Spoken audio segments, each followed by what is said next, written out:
Get ready with me to hear how I almost got scammed. The other day I was at home just minding my own business and I get a call out of the blue from a no caller ID. And I don't pick up those kind of phone calls, so I just let it go to voicemail. They did leave a voicemail, so I listened to it.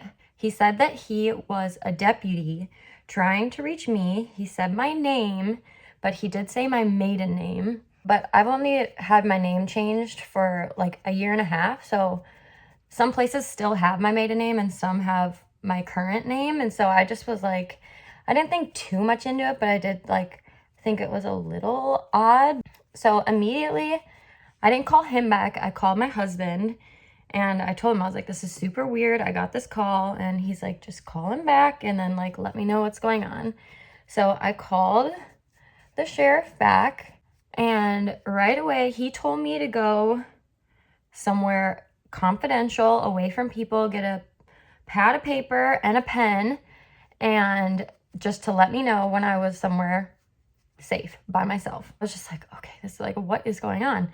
So I get my pen and paper and I told him, I'm like, okay, like I'm ready, what's going on? And he said that I had a failure to appear in court, that I was supposed to be in court like the day before or the day of or whatever it was.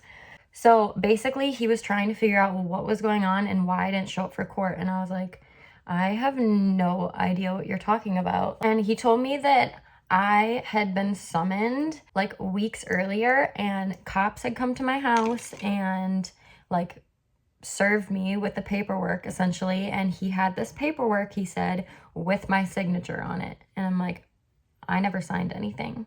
And he's like, okay, that's like really weird. I don't know why we would have your signature, but I mean, you can come down and do a signature test and we'll be able to like figure the whole thing out.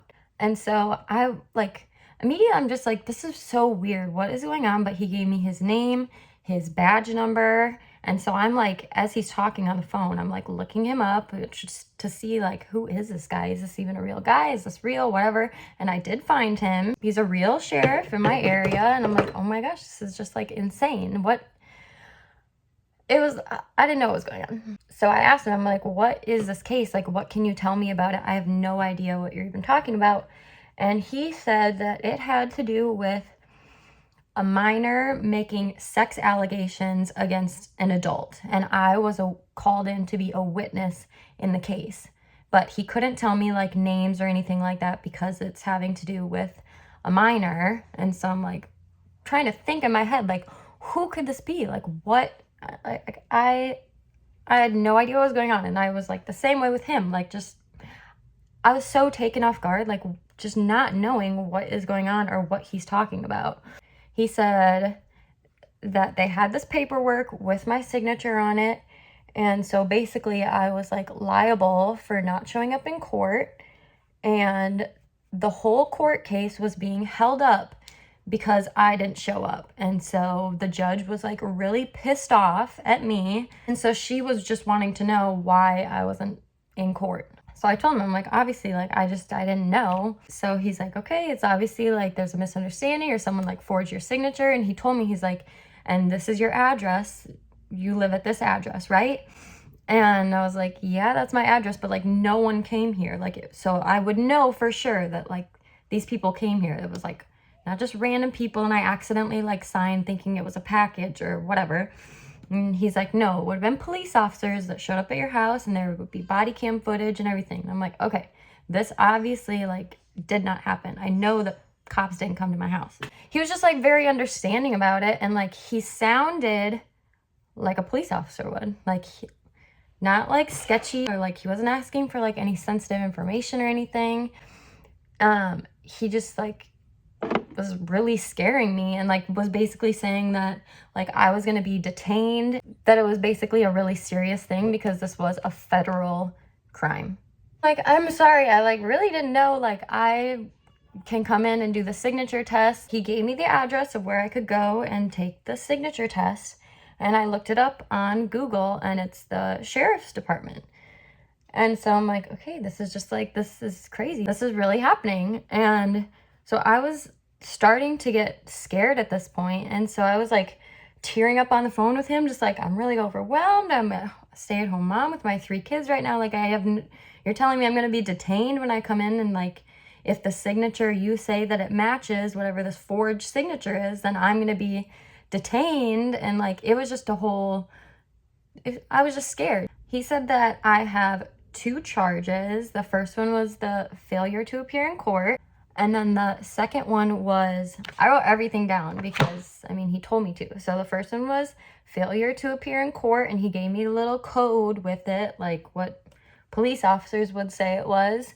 And then the second charge was contempt of court. And again, he read me that, like whatever that charge was, the little code for it. And he's like, repeat it back to me so I know that you got it. And I'm like, okay. He said that this is involving a minor, and so basically I can't tell anybody about what's going on until like I could be dismissed basically from the case. I was on the hook for not being in court. So I couldn't hang up the phone. I couldn't put it on hold because maybe I could go and like talk to somebody and tell them what's going on. And so my husband, you know, he's like texting me and trying to call me, like wondering what is going on and why I'm not answering him. And I'm scared, thinking I'm talking to a sheriff, thinking, what if they go and look at my text messages? I don't want to like tell him and then I get in trouble for like telling him, you know? So I'm like not really saying anything to my husband and like not responding, not picking up his call because I'm on the phone with this guy saying he's saying I can't hang up. So he's like scaring me into not like talking to anybody about what's going on. So he says that I can either handle this the criminal way, which is I would have officers come to my house and basically there's a warrant out for my arrest because I didn't show up in court, or I could handle this the civil way and come in and do the signature test and whatever. And I'm like, okay, well, I obviously want to handle it the latter way because I don't feel like, he's like, you'd get your mugshot taken, your fingerprints, you know, like obviously he didn't want me to pick the first option. And so I'm like, okay, well, I'll just pick the second option and come in and do this test. Like, how late are you guys open? I'll come in later today when my husband gets home from work and is watching the kids. And he said that I had to stay on the phone with him until I got there. And so he's like, this is a really urgent matter. You need to come and handle this right away. You can bring your kids. The test will only take like 20 minutes and then you'll be good to go. And so I'm like, okay, I'm just gonna like set the phone down while I get 3 kids packed up in the car and like myself ready and everything. And my husband is obviously freaking out because I'm not like texting him or letting him like know what's going on. And so he texts me and he's like, I'll be home in 8 minutes. And so I told the guy on the phone, I was like, my husband is coming home to watch the kids so I don't have to bring them. And so I just waited for my husband to get home. And then I was just like frantic, not knowing what was going on. And so I left my phone outside and closed the door and went inside with my husband. And I like briefly told him what was going on. And I'm like, this is so messed up. Like, I have no idea what's going on. And he was freaking out and panicking. So I was like, okay, I gotta go. You stay with the kids. So then I got in my car, ready to leave for the sheriff's office. And he's like saying, thank you for putting the phone on hands-free. You know, just like there were so many believable things about the story, you know, just like little things built in that was like, okay, obviously a police officer doesn't want you like talking on the phone and driving, and you know what I mean? This was, again, was on a no caller ID. And so then he had actually done at one point during this call a verification where he called me from another number and it came up on my phone as the sheriff's office. It was the exact number that's listed on Google, and underneath where it says like wherever it's from, it said public service. So I'm like, this is legit. So then it started getting fishy when he's like, so you have your citations, your 2 like charges for not showing up in court. And he's like, so when you come in, you have to pay for your citations. And I'm like, okay, what do you mean? You have your 2 citations that you have to pay for. And if like you're basically, I still have to pay for them right now because they don't know why I wasn't in court. So he said I had to like freeze the account, basically. I had to show up with like a 6-digit code or something. And so he said I had to go like bring money to pay for the citations. And I'm like, this doesn't make sense. Why would I have to pay for something if this is all just like a big misunderstanding? And he's like, I totally get it. Like, it's just something you have to show up with it, and you'll do the signature test. You'll get the money right back in a money order. And it's like he was asking me to bring cash. And I'm like, no, like, this is weird. And with both of the charges, it would have been $6,000 cash that he wanted me to bring. And I'm like, no, thank you, sir. I'm not going to go and get that for you. And he's like, okay, well, you at least have to bring 20% of it. And I'm like, no, like, that's not going to happen. And he's like, if you don't have it, then you can ask for a cash advance from your credit card company. And I'm like, this sounds like a scam. Like, I straight up told him, I'm like, at this point, now that you're bringing up money, like, this sounds like a scam. And he's like, I can assure you it's not. You need to take this very seriously, and you need to come down here. And I'm just like getting to the point where it's like thinking it's not real, but on the off chance that it is, like, I don't want to get detained. I don't want to get arrested, have officers show up at my door. It's like, I was just trying to avoid that at all costs, you know? I left my house not exactly knowing like where I was going to go or what I was going to do, because he's like, you don't have to tell me the bank that you're going to, or like, I don't need any sensitive information or anything like that. And I mean, obviously that's reassuring when you think that something might be a scam. But he's like, I'm not going to ask you for any of that. I'm not going to ask you your bank or anything. But like, I just need to know how long it would be until you get to your bank. And I'm like, I don't know. Like, I told him, I was like, I don't know, like 15 minutes. And which wasn't true. But I was just like, at this point, not knowing what to do. And my husband came out and he's like, it's a scam. Like, just don't go, like, whatever. And I'm like, I'm just gonna start driving, and like, I'll just go to the sheriff's office and we'll figure it out. But he had also told me, because of my warrants, if I went to on the property, that I would be detained. And so he was basically just trying to scare you in every aspect, like wanting me to not actually just go straight to the sheriff's office. But then I was driving there and I'm still on the phone with this guy, and my husband texts me and he's like, come home. I'm talking to the sheriff right now. Come home. And I was like, what are you talking about? Like, who are you talking to? And so he told me the name of the deputy that he was talking to. And so I asked the guy on the phone, I was like, do you know Deputy, her name?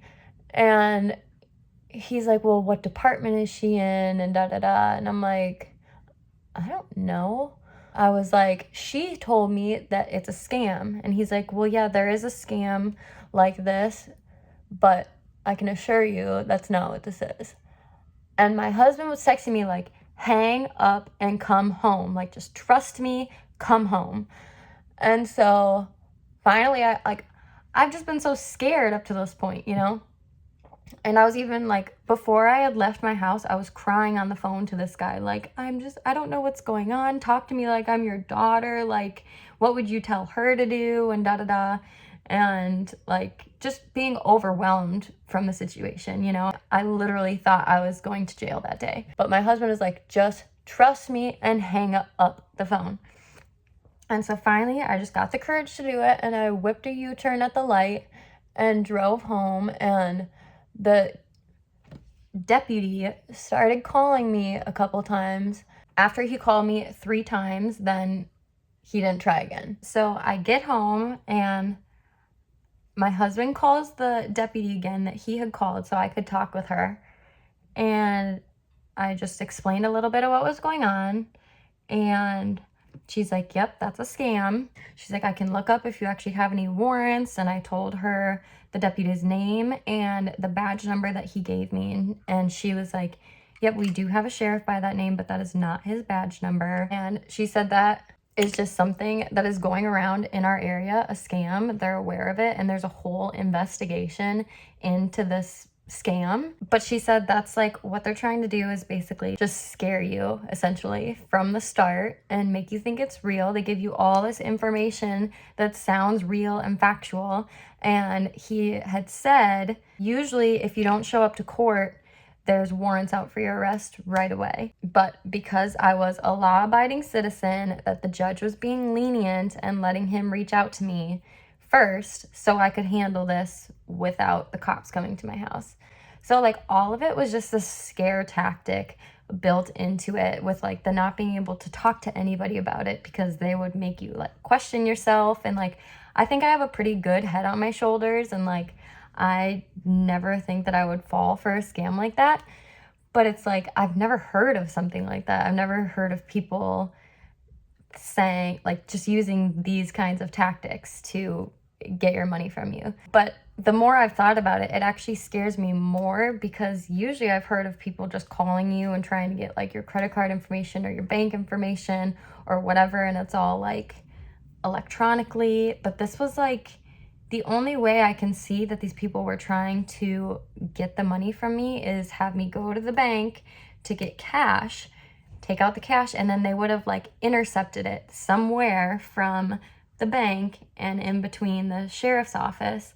That's the only thing that makes sense. So that just seems more scary to me, because like they were outside, like they were probably following me to the bank.